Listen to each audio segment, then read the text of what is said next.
আসসালামু আলাইকুম দোস্ত। তো আজকে আমার কাছে একটা পোকো M3 মোবাইল এসে রিঙ্গারের প্রবলেম। তো এটা রিঙ্গারের লাইন চেক করে দেখি, এই দুইটা আছে রিঙ্গারের লাইন। তো দুইটা চেক করে দেখি যে লাইন শর্ট। পরে এই লাইন শর্ট দিকে এই লাইনে যে ক্যাপাসিটর আছে ব্যাগটি চেক করলাম, ক্যাপাসিটর শর্ট না, ডাইরেক্ট আইসির থেকে শর্ট।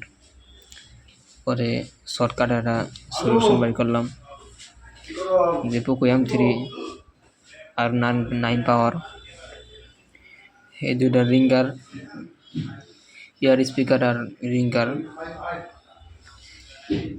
তার মানে একসাথেই সাউন্ড হয়। সেই জন্য ইয়ার স্পিকারের থেকে দুইটা জাম্পার টেনে এই রিঙ্গারের মধ্যে লাগিয়ে দিলাম। তো রিঙ্গারটা সুন্দরভাবে কাম করতেছে।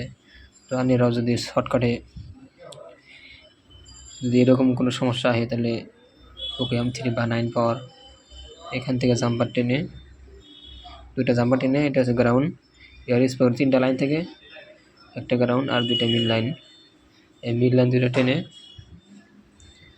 এই স্পিকারের মধ্যে লাগাই দিবেন। তাহলে সমস্যাটার সমাধান হয়ে যাব। তো আশা করি বুঝতে পেরেছেন। ভিডিওটা ভালো লাগলে লাইক শেয়ার করবেন এবং পাশে থাকবেন। ধন্যবাদ।